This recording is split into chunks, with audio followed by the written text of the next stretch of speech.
नमस्कार प्यारे विद्यार्थियों, मोस्ट वेलकम मिशन आरबीएस ई पर। प्रिय विद्यार्थियों, आज हमारा हिस्ट्री का चैप्टर है भक्ति सूफी परंपराएं, चैप्टर नंबर 6। इस चैप्टर को बहुत ही शानदार तरीके से मैं आपको एक्सप्लेन करने वाला हूं। कोई भी चीज़ आपकी नहीं छूटेगी। अगर आप क्लास लास्ट तक देखते हो तो एक ही क्लास में हम इस चैप्टर को खल्लास करने वाले हैं और बहुत ही शानदार तरीके से आपको हर एक जो कॉन्सेप्ट है इसका उसको मैं समझाने वाला हूँ। चलो शुरू करते हैं भक्ति सूफी परंपराएं। प्यारे विद्यार्थियों, सबसे पहले हम इसके कालखंड को देखेंगे और इसकी थोड़ी सी बैकग्राउंड, इसकी पृष्ठभूमि को देखेंगे। बात करते हैं 8वीं शताब्दी से लेकर के 18वीं सदी के मध्य।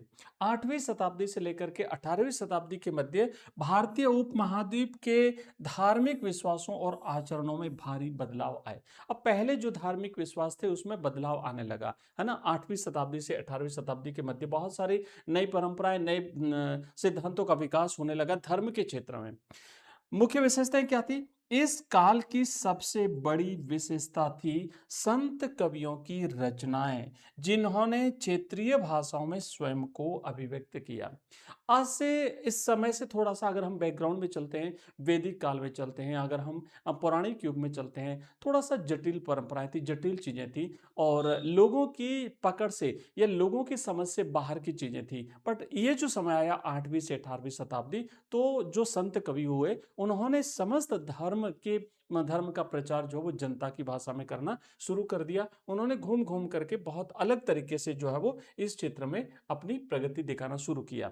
इन संत कवियों के सहयोग से भारत में बहुत सारी परंपराएं चली और एक गंगा जमुनी बनावट का विकास हुआ। धार्मिक विश्वासों की गंगा जमुनी बनावट। प्रिय विद्यार्थी, यहाँ पे दो चीजें ध्यान दो। महान और लघु शब्द आपके आते हैं परीक्षा में बहुत बार। अगर बात करें महान और लघु परंपराएं, तो समाज शास्त्री रॉबर्ट रेडफील्ड के अनुसार कृषक समाज में महान और लघु परंपराओं के बीच निरंतर संवाद हुए। संवाद का मतलब समझते हो ना, आपसी बातचीत हुई इन दोनों के बीच में। महान क्या थे? महान थे पुरोहितों और राजाओं की जो सभा होती थी। और लघु कौन थे? लघु में कृषकों की स्थानीय जो है परंपराएं होती थी।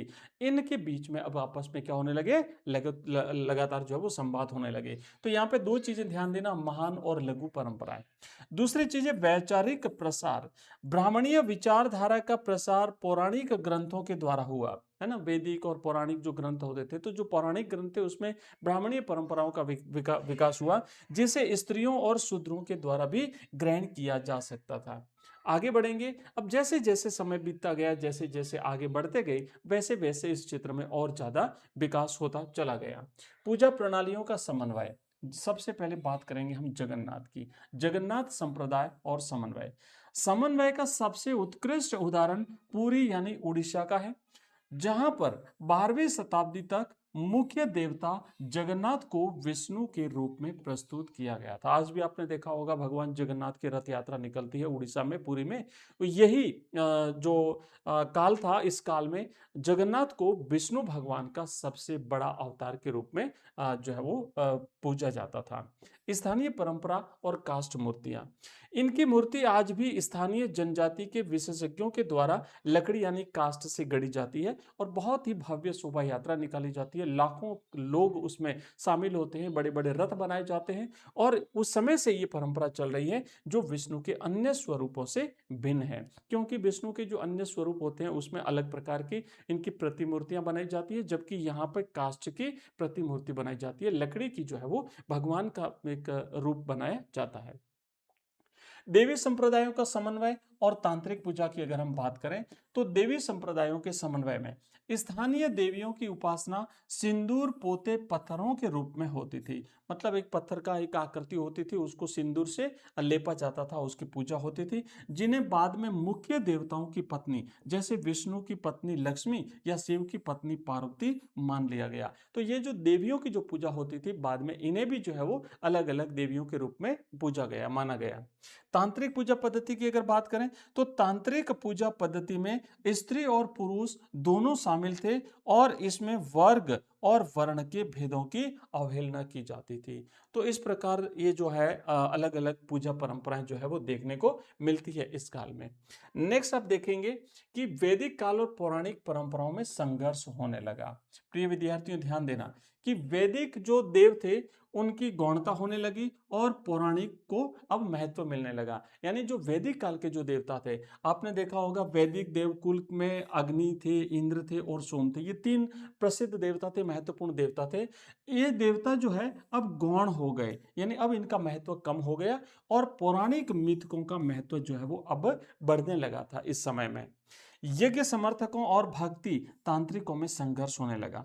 वैदिक यज्ञों के समर्थकों और तांत्रिक या भक्ति परिपाटी को मानने वालों के बीच में अक्सर तनाव और संघर्ष की स्थिति उत्पन्न हो जाती थी, क्योंकि अब नई परंपराएं उत्पन्न हो गई थी। अब जो पुरानी परंपराएं थी उनको अब जो है वो लोग क्या करने लगे, उनकी अवहेलना करने लगे, उनका विरोध करने लगे। तो अब आपस में जो है वो इन दोनों के बीच में वर्तमान जो भक्ति और तांत्रिक जो पूजा पद्धतियां थी इनमें, और साथ ही साथ वैदिक जो पूजा पद्धतियां थी उन दोनों में आपस में क्या होने लगा भाई, संघर्ष जो वो होने लगा।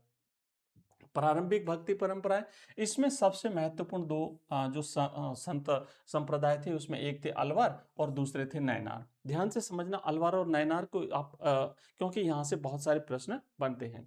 प्रारंभिक भक्ति आंदोलन, 6ठी शताब्दी में तमिल क्षेत्र में प्रारंभिक भक्ति आंदोलनों का नेतृत्व अलवार और नयनार संतों ने किया था।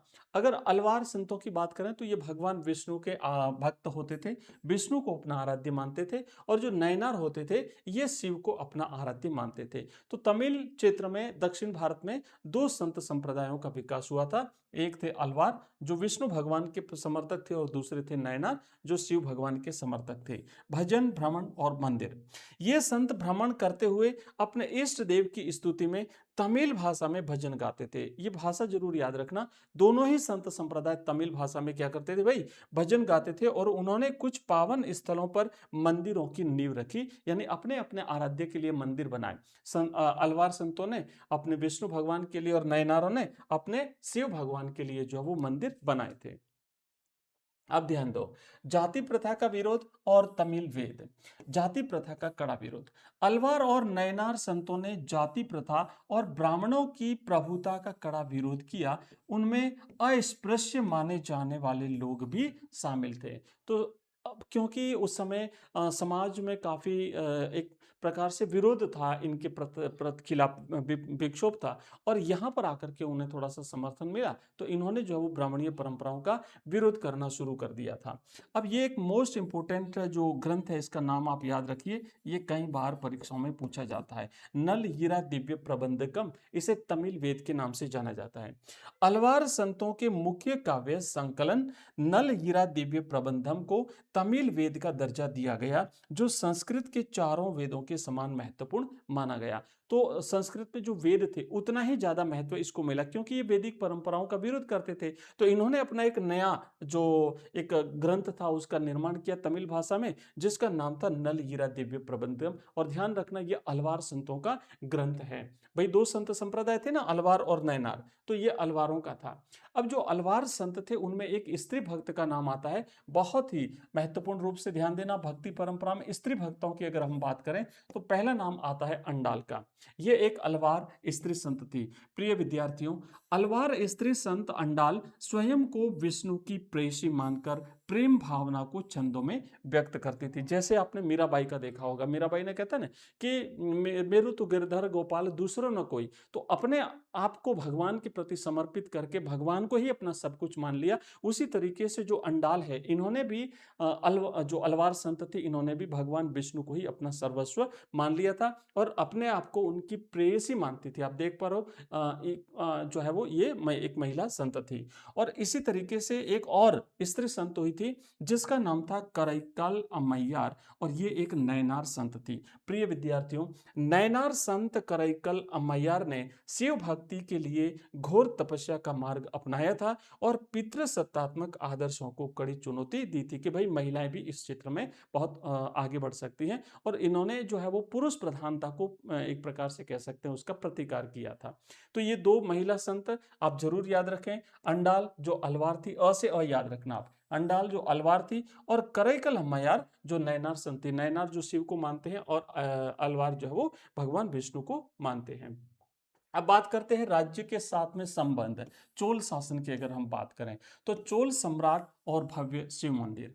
प्रिय विद्यार्थियों, शक्तिशाली चोल सम्राट 9वीं से 13वीं शताब्दी ने ब्राह्मणीय और भक्ति परंपरा को समर्थन दिया और इसमें चिदम्बरम, तंजावुर आदि में भव्य शिव मंदिर बनवाए थे।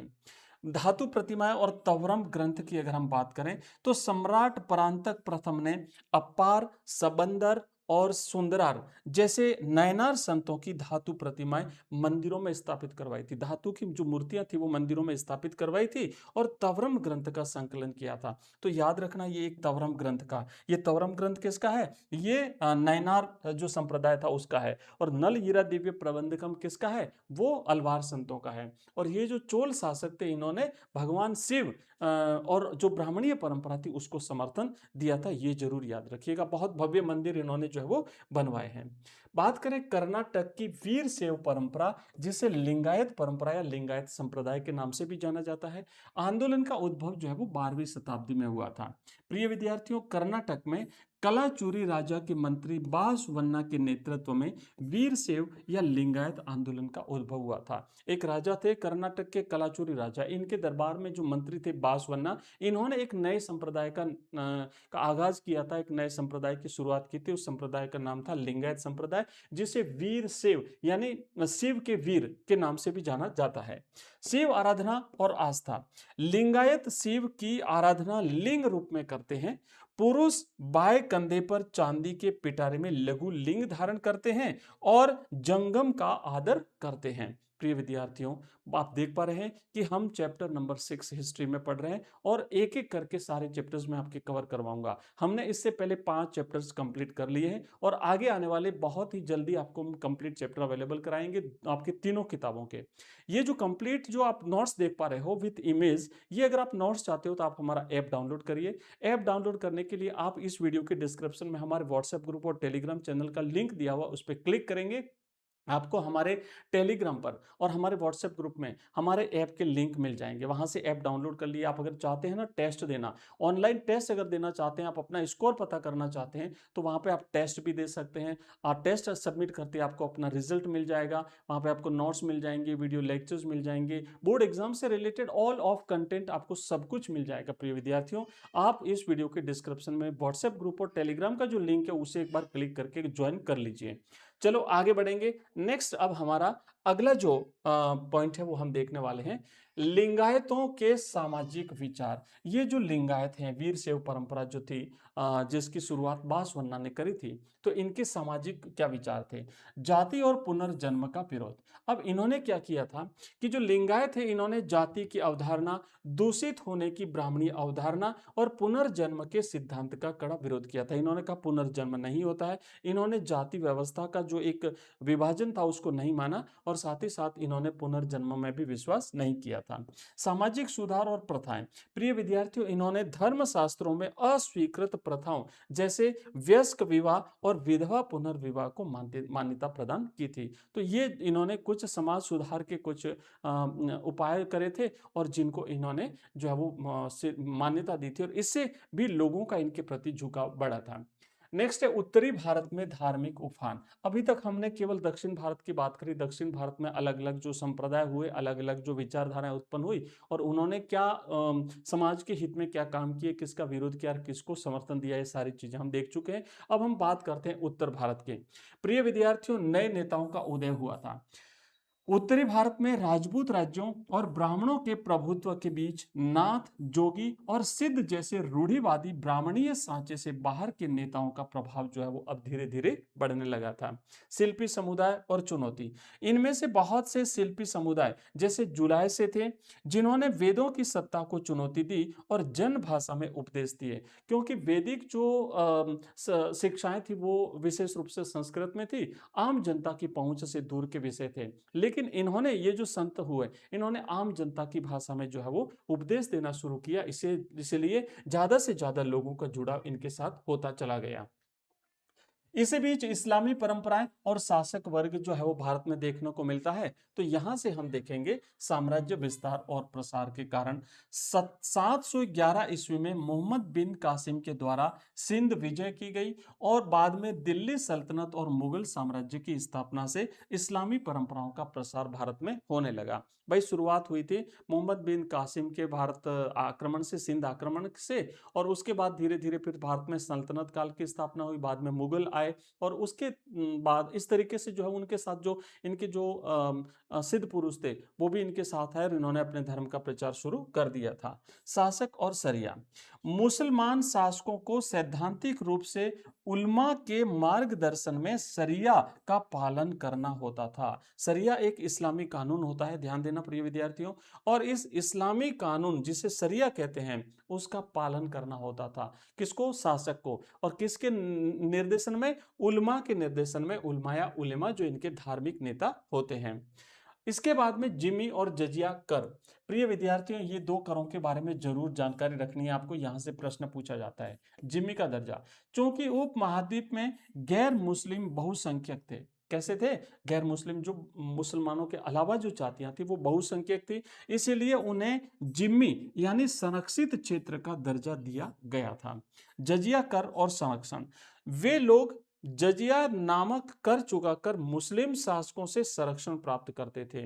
मुगल शासकों ने कई बार गैर मुस्लिम धार्मिक संस्थाओं को भूमि अनुदान में भी दी थी। मतलब अब मुसलमान शासकों के राज्य में रहने के लिए उनको एक कर देना पड़ता था और वो कर जो है जजिया कर दे करके वो अपने आप को सुरक्षित कर लेते थे, संरक्षित कर लेते थे उस राज्य में। लोक प्रचलन में इस्लाम की अगर हम बात करें, स्थानीय लोकाचार और समन्वय। इस्लाम अपनाने वाले लोगों ने सार्वभौमिक तत्वों के साथ स्थानीय लोकाचारों का भी पालन किया था। विविध भाषाएं और सामाजिक ढांचे। खोजा इस्माइली समुदाय ने जीनन यानी एक भक्ति गीत है, इसको खोज की लिपि में संप्रेषित किया। वहीं केरल के अरब व्यापारियों ने मलयालम भाषा और मातृकुलीयता को अपनाया था। ठीक है, ये अलग अलग क्षेत्रों की कुछ परंपराएं और कुछ विशिष्ट जो परंपराएं थी उसके बारे में आपने जानकारी प्राप्त करी। समुदायों के नाम मलेच्छ और यवन। प्रिय विद्यार्थियों, ध्यान देना यहाँ पे कि संस्कृत ग्रंथों में नामकरण। 8वीं से 14वीं सदी के संस्कृत ग्रंथों में मुसलमान शब्द का प्रयोग शायद ही मिलता है। उन्हें जन्म स्थान के आधार पर तुरुस्क, ताजिक या पारसीक कहा जाता था। मतलब जिस स्थान से ये लोग आए थे उसके हिसाब से उनके अलग अलग नाम थे। मुसलमान एक कॉमन नाम अभी तक किसी के लिए यूज नहीं किया जाता था। मलेच्छ और यवन शब्द, इन प्रवासियों के लिए मलेच्छ या यवन शब्द का भी प्रयोग किया गया, जो वर्ण नियमों का पालन न करने वालों को दर्शाता है। क्योंकि भारत में जो वर्ण व्यवस्था थी, एक ब्राह्मणीय व्यवस्था थी लंबे समय से, उसका ये पालन नहीं करते थे, तो इन्हें मलेच्छ कहा गया, इन्हें यवन कहा गया था। सूफीनामा, तसव्वुफ का विकास। सूफी और तवस्सुफ की उत्पत्ति। इस्लाम के आरंभिक काल में रूढ़िवाद के खिलाफ वैराग्य और रहस्यवाद की ओर झुकाव वाले लोग सूफी कहलाए। ठीक है, इस्लामिक ग्रंथों में इसे तवस्सुफ कहा गया था। मतलब वो लोग जो वैराग्य धारण जिन्होंने कर लिया था भौतिक संसार से अलग, उन्हें हम सूफी कहते हैं। प्रमुख विचार और विश्वास। इन्होंने कुरान की निजी व्याख्या की, ईश्वर की भक्ति पर बल दिया और पैगंबर मोहम्मद को इंसान एक कामिल यानी पूर्ण मानव माना था इन्होंने। तो ये इनकी विचारधारा थी सूफियों की। खानका, सिलसिला और पीर, यहां से कई बार प्रश्न बनता है, इसलिए इन चीजों को अच्छी तरह से आपको याद करना है। बात करते हैं सबसे पहले खानका की। ये एक संगठित समुदाय होता था। 11वीं सदी तक सूफी एक संगठित समुदाय खानका में रहने लगे, जिसका नियंत्रण शेख, पीर या मुर्शिद के हाथ में होता था। एक ऐसा विशेष जगह होती थी, एक आश्रय होता था जो शेख, पीर या मुर्शिद के नियंत्रण में होता था, और इसे खानका कहते थे, जहां पर ये संगठित ये सूफी लोग जो है वो रहते थे। एक शब्द आता है सिलसिला। सिलसिला जिसका शाब्दिक अर्थ होता है जंजीर या अटूट रिश्ता। 12वीं सदी में सिलसिला यानी एक जंजीर का गठन हुआ, जो पीर और मुरीद के बीच अटूट रिश्ते को दर्शाता है। यानी इनके जो धार्मिक गुरु होते थे पीर, और उनके जो शिष्य होते थे जिन्हें मुरीद कहा जाता है, इन दोनों को आपस में जोड़ने के लिए इस शब्द का प्रयोग किया जाता है। फिर आता है दरगाह, उर्स और वली। दरगाह और जियारत यानी तीर्थ यात्रा। पीर की मृत्यु के बाद उनकी दरगाह भक्ति का स्थल बन जाती थी, जहां लोग जियारत यानी तीर्थ यात्रा के लिए जाया करते थे। लोग तीर्थ यात्रा करते थे, उसे जियारत कहते हैं। उर्स और वली यानी अल्लाह का मित्र। पीर की बरसी पर उर्स माने आत्मा का ईश्वर से मिलन, एक जो मेला भरता है ना, उसे उर्स कहते हैं, मनाया जाता था। सूफियों को वली यानी अल्लाह का मित्र जो है वो माना जाता था। तो ये अलग अलग इनकी कुछ विशेष जो शब्दावली है, इसको जरूर आप लोग याद रखेंगे। नेक्स्ट एक दो शब्द आते हैं, बेसरिया और बासरिया। प्रिय विद्यार्थियों, कंफ्यूजिंग शब्द हैं, बहुत बार आपको कंफ्यूज करेंगे, इन्हें अच्छी तरह से याद रख लीजिएगा। बेसरिया यानी खानका का परित्याग। कुछ रहस्यवादियों ने खानका का तिरस्कार कर फकीर की जिंदगी अपनाई, जिन्हें कलंदर, मदारी, मलंग या हैदरी कहा जाता है। सरिया की अवहेलना के कारण ये बेसरिया कहलाए, मतलब ये सरिया का पालन नहीं करते थे। सरिया जो इस्लामिक कानून होता है उसका ये पालन नहीं करते थे, और इसमें ये अलग अलग चार संप्रदाय होते हैं, इन्हें बेसरिया कहते हैं। एक वो संप्रदाय था बासरिया यानी सरिया के अनुयायी। सरिया का पालन करने वाले सूफियों को बासरिया कहा जाता था। ये स्थापित नियमों, रीति रिवाजों और खानका व्यवस्था का पालन करते थे, जो बेसरिया सूफियों से पूरी तरह से अलग थे। तो जो पालन करते थे, है ना, सरिया का पालन करते थे, जो इस्लामी कानून का पालन करते थे, वो तो कहलाए थे बासरिया, और जो पालन नहीं करते थे वो कहलाए बेसरिया। ये आपको ध्यान रखना है। आगे बढ़ेंगे। उपमहाद्वीप में चिश्ती सिलसिला बहुत ही इंपॉर्टेंट, यहां से जरूर प्रश्न बनता है।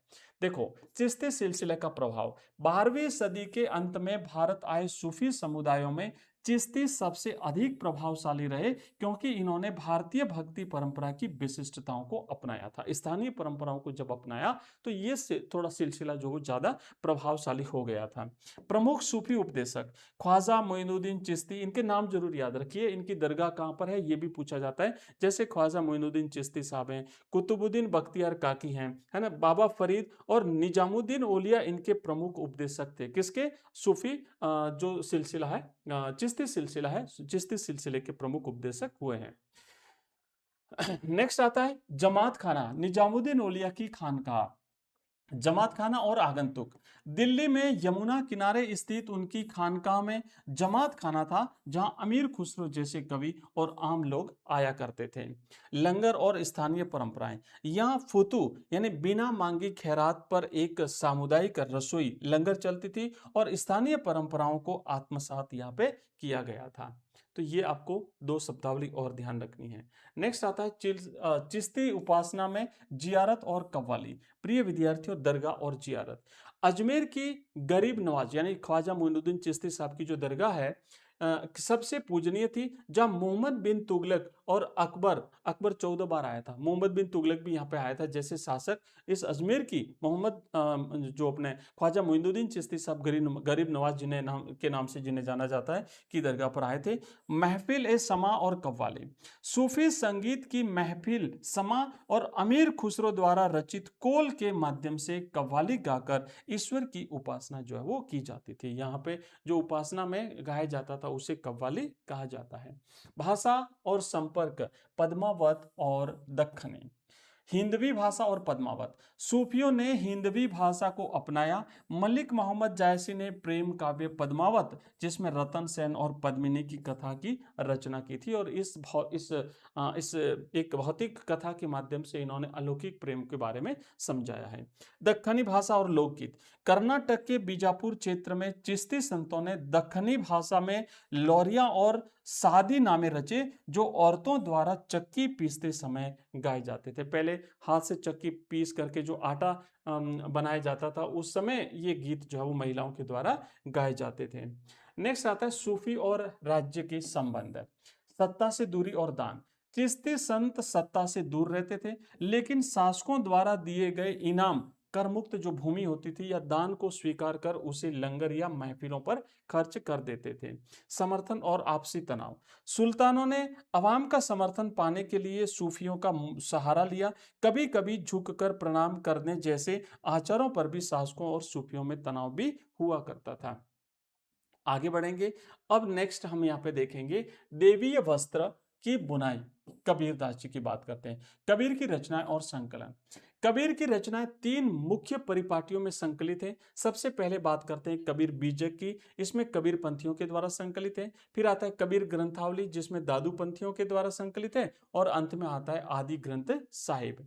परम सत्य का स्वरूप, उन्होंने परम सत्य को अल्लाह, खुदा, ब्रह्म, आत्मन, शब्द और शून्य जैसे विविध नामों से पुकारा है, जो उनके उदार और सार्वभौमिक विचारों को दर्शाता है। नेक्स्ट आगे बढ़ेंगे, आप यहाँ पे देखेंगे कबीर के उलटबासी और विचार। उलटबासी का मतलब होता है उल्टा कथन। उलटबासी और निर्गुण भक्ति, कबीर ने निर्गुण ईश्वर का समर्थन किया, बहुदेववाद का खंडन किया और रोजमर्रा के अर्थों को उलटने वाली उलटबासी कविताओं की इन्होंने रचना करी थी। कबीर की ऐतिहासिक पृष्ठभूमि, कबीर हिंदू थे या मुसलमान, इस पर विवाद है। वैष्णव जीवनियों में उन्हें रामानंद का शिष्य बताया गया है, हालांकि यह ऐतिहासिक रूप से संदिग्ध है, मानने में थोड़ा सा कठिन लगता है, तो अभी भी इनके बारे में विवाद है।